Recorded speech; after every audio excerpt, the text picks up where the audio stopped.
नमस्कार, BS TV के खास कार्यक्रम में आप सभी का स्वागत है। मैं डॉक्टर अवधेश मिश्रा। आज छत्तीसगढ़ कांग्रेस के एक ऐसे नेता हमारे साथ मौजूद है बातचीत करने के लिए, जो जमीन से संघर्ष करते करते मंत्री के पद तक पहुंचे। सत्ता हो या संगठन, दोनों में उनका अनुभव पार्टी और सरकार के लिए हमेशा उपयोगी रहा है।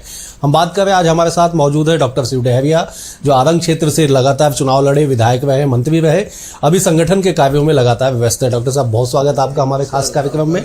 एक छोटे से प्रदेश में लगातार अपने आप को स्थापित रखना कितनी बड़ी चुनौती मानते हैं आप? देखिए, ये प्रदेश छोटा जरूर है, लेकिन चुनौतियां प्रदेश में बहुत है। और हमारे प्रदेश के लोगों का भला कैसे हो, यहाँ पे जो लोग हैं हमारे बस्तर और सरगुजा में और हमारे जसपुर रायगढ़ एरिया में हमारे आदिवासी भाई हैं, मैदानी क्षेत्र में हमारे ओबीसी के और अनुसूचित जाति के भाइयों की बहुतायत संख्या है। और इन लोगों के भविष्य के लिए हम सबको मिलकर काम करना चाहिए। और प्रदेश में 2000 में जब नई सरकार बनी यहाँ पर, तो चुनौतियाँ बहुत थी। और उसके बाद लगातार भारतीय जनता पार्टी की 15 साल की सरकार रही, लेकिन हमारे छत्तीसगढ़ वासियों के लिए कोई खास नहीं कर पाई। हमारे प्रदेश में रहने वाले किसानों की धान खरीदी की शुरुआत हमारे कांग्रेस सरकार के समय हुई। और उनके लिए जो किसानों के लिए जो योजनाएं हैं, हमारे अनुसूचित जाति, जनजाति, पिछड़े वर्ग और महिलाओं के लिए और युवाओं के लिए जो योजनाएं बननी चाहिए थी, उस समय नहीं बन पाई। इसलिए प्रदेश में बहुत सारे काम नहीं हो पाए, रोजगार का अवसर लोगों को नहीं मिल पाया। हमारी सरकार 5 साल आई थी भूपेश बघेल जी के नेतृत्व में। उस समय हम लोगों ने प्रयास किया कि हमारे प्रदेश के लोगों की ज़िंदगी को बेहतर बना सकें, नक्सली घटनाएं कम हो, आदिवासी भाइयों को उनके स्थानीय स्तर पर रोजगार मिले, उनके वनोपज का सही मूल्य मिले, किसानों को उनके उपज का वास्तविक मूल्य मिले। ये हम लोगों ने प्रयास किया। और युवाओं को बेरोजगारी भत्ता देने की भी शुरुआत हमारी सरकार ने की थी। हमारी सरकार ने जो योजनाएं चालू की थी, उसमें 22 जो जनहितकारी योजनाएं थी, उन सबको वर्तमान सरकार ने बंद कर दिया। और बहुत सारी हमारी योजनाओं को नाम बदल कर चला रही है। तो एक विडंबना है कि बीजेपी की सरकार में आज प्रदेश बदहाल स्थिति में है और छत्तीसगढ़ में चुनौतियां बहुत है। और उन चुनौतियों को मुकाबला भारतीय जनता पार्टी की सरकार नहीं कर पा रही है। पहले कहते थे कि केंद्र में हमारी सरकार है, राज्य में हमारी सरकार नहीं है। केंद्र में भी इनकी सरकार है, राज्य में भी इनकी सरकार है। और नगर निगम, नगर पालिकाओं और पंचायतों में भी अधिकांश जगह जीत के आए हैं, लेकिन लोगों के भलाई के कोई काम अभी नहीं कर पा रही सरकार। आप वरिष्ठ मंत्री थे अपने शासनकाल में 2018 से 23 तक। ऐसे कोई काम आपके विभाग का जिससे आपको आजीवन याद किया जाए, माना जाए कि हाँ, डॉक्टर शिव डहरिया ने जो काम किया, इससे लोगों की जो स्थिति बदल गई? निश्चित रूप से हमारी सरकार के समय आपने देखा होगा कि पूरे प्रदेश में हम लोग टैंकर फ्री कर दिए थे। टैंकर मुक्त प्रदेश हम लोगों ने बना दिया था। कहीं टैंकर से पानी की सप्लाई नहीं होती। कोई शादी विवाह का अवसर है, कोई जरूरी काम है तो वो अलग बात है, लेकिन पूरे प्रदेश में हम सतही जल के माध्यम से उनको घर में पेयजल पहुंचा के उपलब्ध करा रहे थे। और इसके अलावा स्वच्छता के मामले में लगातार 3 साल तक पूरे देश में हम लोग पहले नंबर के आए। माननीय राष्ट्रपति जी ने हम लोगों को अवार्ड किया और लगातार 2 साल हम दूसरे नंबर पे आए। तो स्वच्छता के क्षेत्र में भी पूरे देश में बेहतर काम करने का पुरस्कार हमारी सरकार को मिला था। और जहाँ तक लेबर डिपार्टमेंट में हम लोग थे, उसमें भी सबसे बेहतर काम करने का गोल्डन अवार्ड भाजपा की सरकार उस समय भी केंद्र में भी थी, लेकिन उनके मूल्यांकन में भी हमारी सरकार खरी उतरी। अच्छे काम हम लोगों ने किए और उसमें गोल्डन अवार्ड भी हमको पूरे देश में पहले नंबर में काम करने का मिला था। और आप देख लीजिए, हमारे जो कर्मचारी होते हैं उनको वेतन समय पे मिल जाता था। 7 तारीख तक अनिवार्य रूप से वेतन उनको मिलना चाहिए। छोटे छोटे कर्मचारी हैं, हमारे सफाई कर्मी हैं और भी बहुत सारे लोग हैं जो नगर निकाय का काम करते हैं। उन लोगों का वेतन आज देख लीजिए 3-3 महीने 4-4 महीने से छोटे कर्मचारियों को वेतन नहीं मिल रहा है। विकास के काम नहीं हो पा रहे हैं। हमारे समय में पेयजल के लिए, अन्य समस्याओं के लिए 5 साल नगरीय निकाय में कोई हड़ताल नहीं हुआ। आप देख ले पूरे नगरीय निकायों का 2018 से 2023 तक कहीं भी नगरीय निकायों में किसी भी काम के लिए विपक्ष तक ने हड़ताल नहीं किया, धरना प्रदर्शन नहीं किया। ये एक हमारी बड़ी उपलब्धि रही है और नगर निकाय क्षेत्र को पूरे देश में मॉडल के रूप में पेश करने का काम हम लोगों ने किया था। हमारी जो योजनाएं हैं उसको अन्य प्रदेशों ने भी अपनाया था। अभी क्या कुछ बदल गया? क्योंकि केंद्र में भी बीजेपी की सरकार, नगर निगम में भी बीजेपी की सरकार, राज्य में भी बीजेपी की सरकार, बावजूद उसके अगर स्थितियां बदल गई, अगर टैंकर पे निर्भरता हो गई, अगर हड़ताल किया जा रहा है, स्वच्छता में लगातार सवाल उठ रहे, तो क्या कुछ बदल गया? सिस्टम तो वही है। सिस्टम वही है, लेकिन आज देख लीजिए भारतीय जनता पार्टी में जो नेता हैं अधिकांश भ्रष्टाचार में डूबे हुए हैं। भ्रष्टाचार इतनी है कि कहीं कोई काम नहीं हो पा रहा है। कर्मचारियों को 4-4 महीने से तनख्वाहें नहीं मिल रही, विकास के काम स्वीकृत नहीं हो पा रहे हैं। रोज नगरीय निकायों में पेयजल के लिए हड़ताल हो रही, टैंकरों के माध्यम से निर्भरता हो गई है। तो ये बड़ा सवाल है और जनता इस बात को समझ रही है कि कांग्रेस के समय में सब बेहतर था और भारतीय जनता पार्टी के समय में बहुत खराब स्थिति आज है।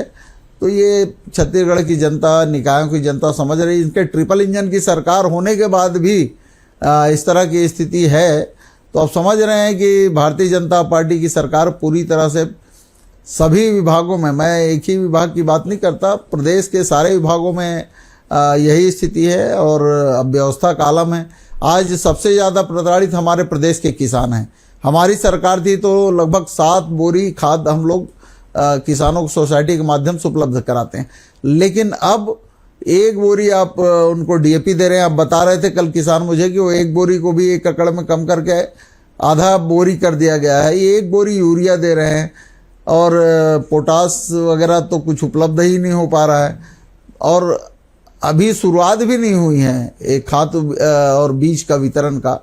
तो ये प्रदेश में किसानों को जिस तरह से बर्बाद किया जा रहा है, किसानी को बर्बाद किया जा रहा है, ये सिर्फ हम धान खरीदी कम से कम करें, इसलिए किसानों के जो उत्पादन होता है उसको किसी भी तरह से कम करो, ये भारतीय जनता पार्टी की सरकार बनने के बाद स्थिति आई है। पिछले साल भी किसानों का धान नहीं खरीदा गया, इस साल भी किसानों का धान नहीं खरीदेगा। आपको जो खाद खरीदना है उसके लिए भी आप एग्री स्टेक में पंजीयन कराइए और उसके लिए भी टोकन कटवाइए। और टोकन अगर आपको 10 बोरी खाद की पात्रता आपको है तो आपको टोकन में 3 बार खाद उपलब्ध कराया जाएगा। किसी किसान को अगर उनको 6 बोरी खाद मिल रहा है तो क्या वो 2-2 बोरी लेने के लिए अलग अलग दिनों में सोसाइटी में जाइए? वास्तव में पूरा व्यवस्था का आलम भारतीय जनता पार्टी की। लेकिन किसानों के हितैषी होने का दावा तो हर राजनीतिक दल करती है। आप लोग सरकार में थे तो भी आप दावा करते थे, बीजेपी सरकार में है तो भी दावा कर रही है। किसानों की स्थिति क्यों ऐसी बनी हुई है? इसलिए कि लोग हमारे छत्तीसगढ़ में भारतीय जनता पार्टी की सरकार जो है किसानों के और उसका ध्यान नहीं है, उनका ध्यान व्यापारियों की तरफ है। उनका ध्यान बड़े व्यापारियों को, छोटे व्यापारी तो आज तरसते हैं बहुत सारे। आप जीएसटी के मामले में रोज छापे पड़ रहे हैं। जो छोटे किराना दुकान हैं जो 5-10 हज़ार का व्यवसाय करते हैं महीने में, उनके यहाँ भी छापा मार के जीएसटी का और अन्य माध्यम से उनको परेशान किया जाए। अडानी और अंबानी जैसे बड़े जो लोग हैं ऐसे व्यापारियों के लिए काम कर रही छत्तीसगढ़ की सरकार, तो कहना चाहिए रिमोट कंट्रोल से चल रही है। दिल्ली के रिमोट कंट्रोल से ही आज छत्तीसगढ़ की सरकार चल रही है, इसलिए इस तरह की स्थिति है। मेरे क्षेत्र में ही समोदा डायवर्सन बना है, हमारी कांग्रेस सरकार ने उसकी शुरुआत की थी जब नया राज्य बना, ताकि आरंग क्षेत्र के, पलारी क्षेत्र के, करडोल क्षेत्र के और उसके आगे भाटापारा एरिया, बलौदा बाजार एरिया के बहुत सारे गाँव के किसानों के खेतों में पानी जाने के लिए समोदा डायवर्सन की शुरुआत की गई थी। समोदा डायवर्सन बन गया, लेकिन नहर जो बनाए गए थे वो आधे अधूरे पड़े हैं। नहर सूखा हुआ है और वहाँ का पानी अडानी को दिया जा रहा है और अडानी के द्वारा जिस तरह से बेतरतीब किसानों के खेतों में खुदाई की जा रही है और जो पाइप डाले जा रहे हैं, एक पाइप डाला जा चुका है, अब दूसरी के भी अनुमति दे दी गई है। तो जो किसानों का पानी है वो उद्योगपतियों को दिया जा रहा है, तो किसानी तो खत्म हो गई। अब अडानी बिजली बना रहा है और सारे उद्योग स्थापित कर रहे हैं, स्टील बना रहा है, लोहा बना रहा है, कोयले के सारे खदान उनको दे दिए गए हैं, पूरे बेतरतीब कई लाख पेड़ों को प्रदेश का काट दिया गया, जंगल उजाड़ दिए गए, जल जंगल जमीन लूट ली गई हमारे लोगों से। तो ये भारतीय जनता पार्टी की सरकार की नीयति है और वो हमारे छत्तीसगढ़ वासियों को, छत्तीसगढ़ में रहने वाले लोगों के लिए, किसानों के लिए कुछ नहीं कर रही है, वो सिर्फ व्यापारियों के हितों पे ध्यान दे रही है। कांग्रेस कहाँ है? अगर ऐसी स्थिति है तो धरातल पे कांग्रेस कहाँ पे है? निश्चित रूप से हमारी पार्टी इन बातों को उठाती है और हमारे प्रदेश कांग्रेस के नेतागण समय समय पर प्रजातांत्रिक जो अधिकार है उसका उपयोग करते हैं, धरना प्रदर्शन भी कर रहे हैं, ज्ञापन भी दे रहे हैं। एक हमारी कांग्रेस पार्टी हमेशा प्रजातांत्रिक मूल्यों को आधार मान के काम करती है और हम शांतिपूर्वक सरकार का इस ओर ध्यान आकर्षित कर रहे हैं, लेकिन सरकार जानबूझकर उनके उद्देश्य अलग हैं, इसलिए वो जनता की सुनवाई नहीं कर रही। कांग्रेस पार्टी के लोग जो कह रहे हैं विपक्ष की बात है, विपक्ष अपनी बात रख रहा है, लेकिन विपक्ष की बातें भी नहीं सुनी जा रही है। ये हमारे प्रदेश के लिए बड़ी विडंबना की बात है। तो क्या कोई और तरीका, विपक्ष की बात अगर सत्ता पक्ष के द्वारा न सुना जाए तो लोकतंत्र में कैसे दो तरफा चीजें चलेंगी, कैसे दोनों दल को मौका मिलेगा?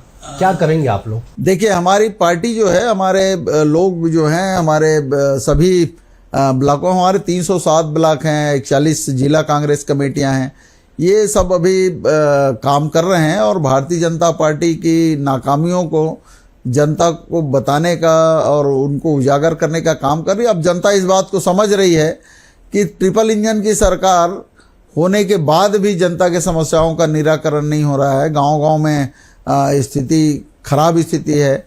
आप देख लीजिए, मुख्यमंत्री जी कहते हैं कि सोना मत खरीदो 1 साल, बेटियों का विवाह मत करो 1 साल।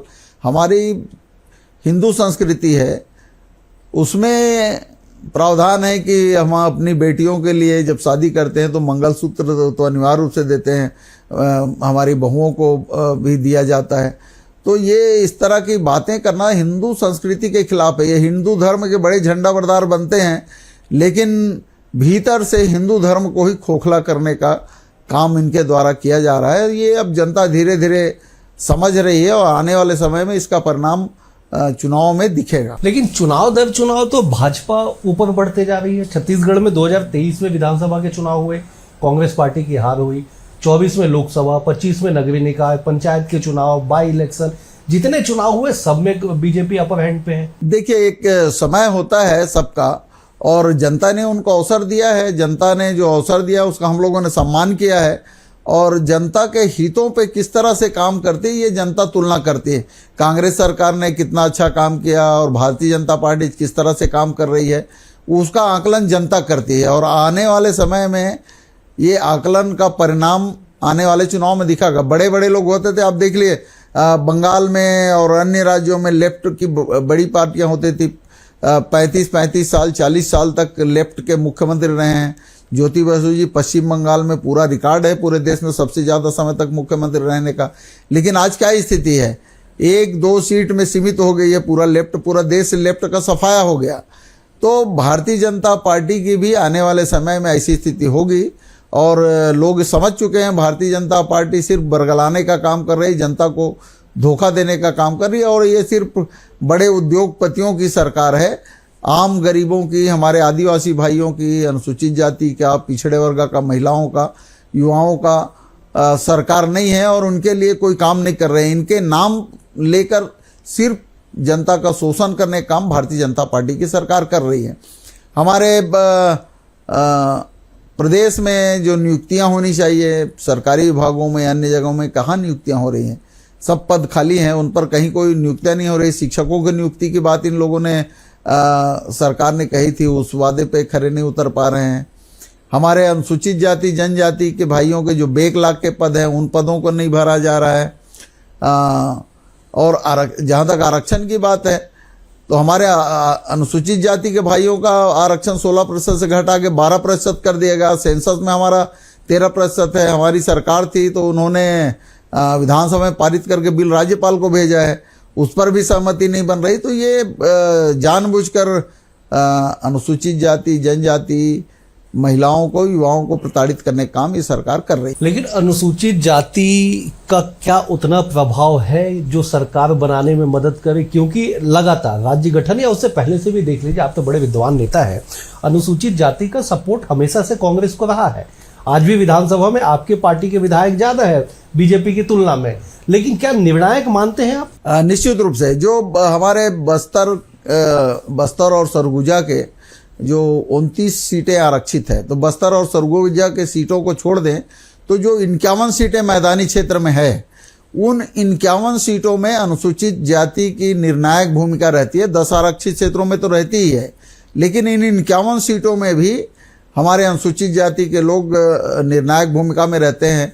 आप दुर्ग जिले में देख लीजिए, महासमुंद जिले में, रायपुर में, बिलासपुर में, जांजगीर चांपा, शक्ति, रायगढ़, सारंगढ़, बिलाईगढ़, इन सारे जिलों में जो 51 सीटें हैं मैदानी क्षेत्र में, उनमें अधिकांश सीटों में लगभग हमारे 50 सीट ऐसे हैं जिसमें अनुसूचित जाति के लोग निर्णायक भूमिका में रहते हैं। हमारे छत्तीसगढ़ में अनुसूचित जाति में 95% सतनामी हैं, 5% अन्य अनुसूचित जाति के लोग हैं, जिसमें गाड़ा समाज के, घसिया के समाज के, मेहर समाज के, महार समाज के, रामनामी समाज के, सूर्यवंशी समाज के।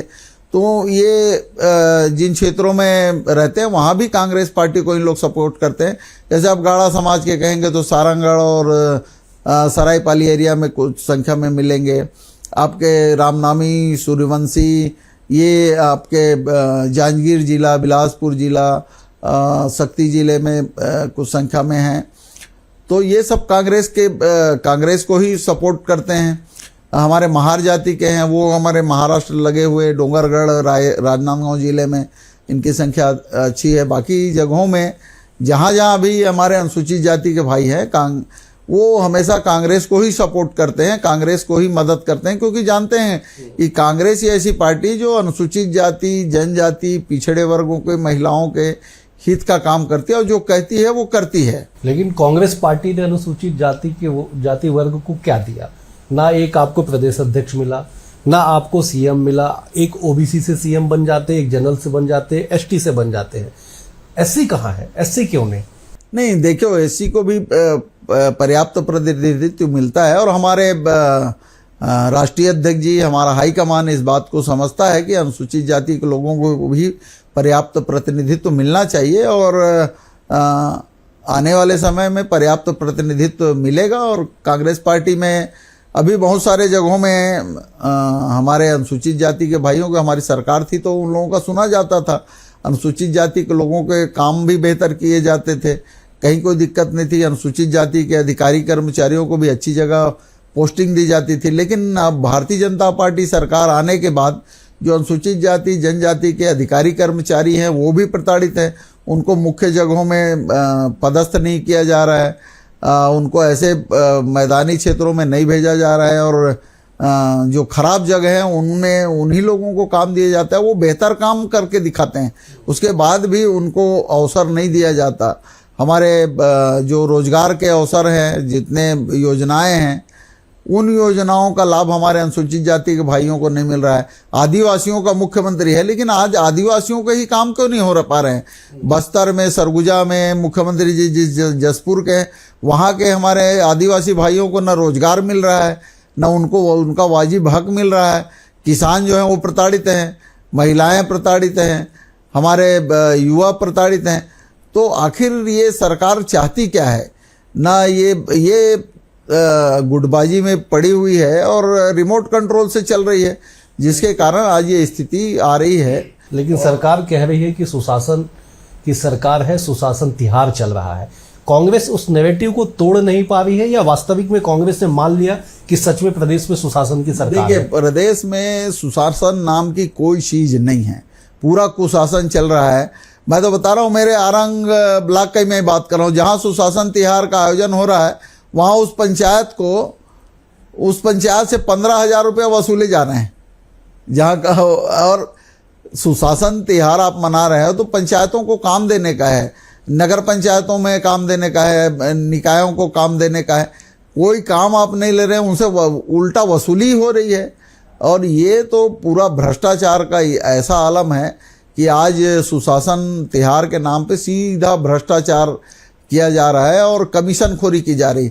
हमारे यहाँ हम लोगों ने अभी 12 तारीख को एक बड़ा आंदोलन हमारे ब्लॉक कांग्रेस कमेटियों के नेतृत्व में किया था, जिसमें रेत उत्खनन से लेके अवैध प्लाटिंग, अवैध दारू दुकानें खोली गई, सूखे नशे का व्यापार, इसमें सरकार के लोग मिले हुए हैं।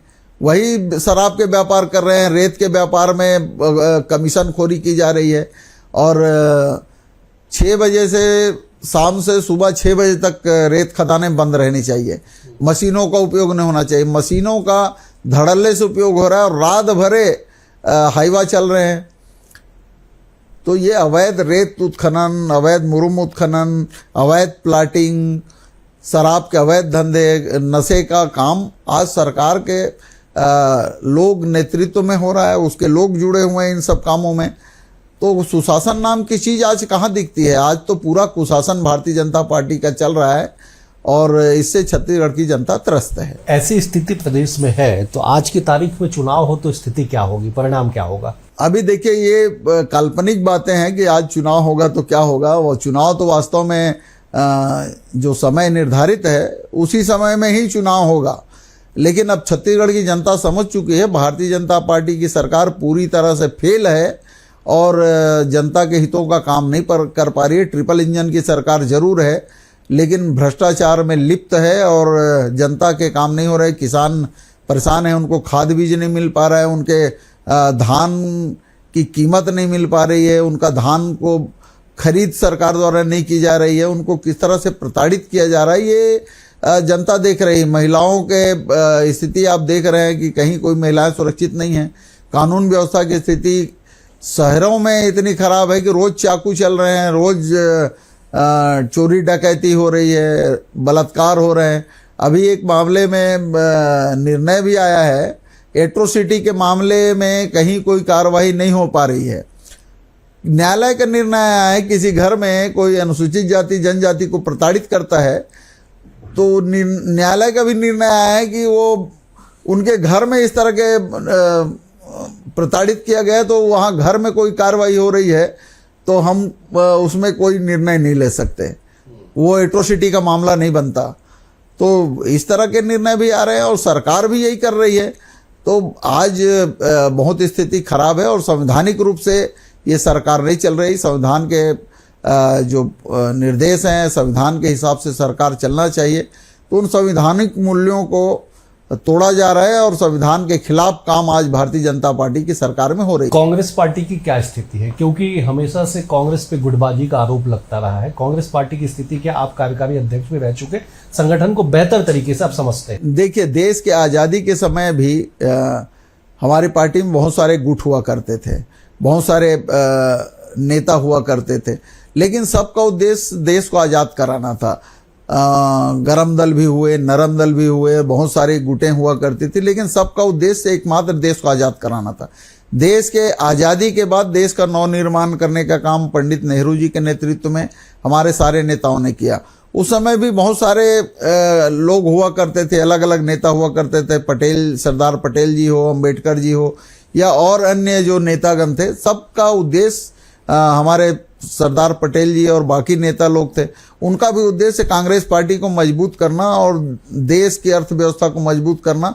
ये सब लोगों का अलग अलग उद्देश्य था, तो उन सब का काम कांग्रेस को मजबूत करने का हुआ करता था।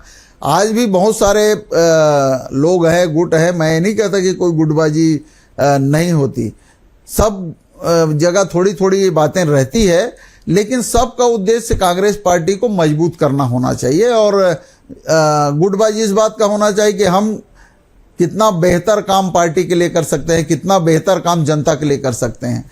तो ये इस तरह का काम होना चाहिए और इस काम में हमारे कांग्रेस पार्टी के सारे नेता लगे हुए हैं और पार्टी को मजबूत करने में, देश को मजबूत करने में, लोगों की समस्याओं के निराकरण करने में ये अलग अलग लोग सब मिलकर काम कर रहे हैं और सबका उद्देश्य कांग्रेस पार्टी को मजबूत करना, देश को मजबूत करना और जनता के भलाई का काम करना, संविधान के अनुरूप काम करना, ये हमारी पार्टी के लोग कर रहे हैं। गुटबाजी पे ऐसा तर्क आज तक किसी कांग्रेस नेता ने नहीं दिया, कि आपका अनुभव है ऐसा? इतना शानदार बिल्कुल, तर्क हम लोगों ने काम किया है।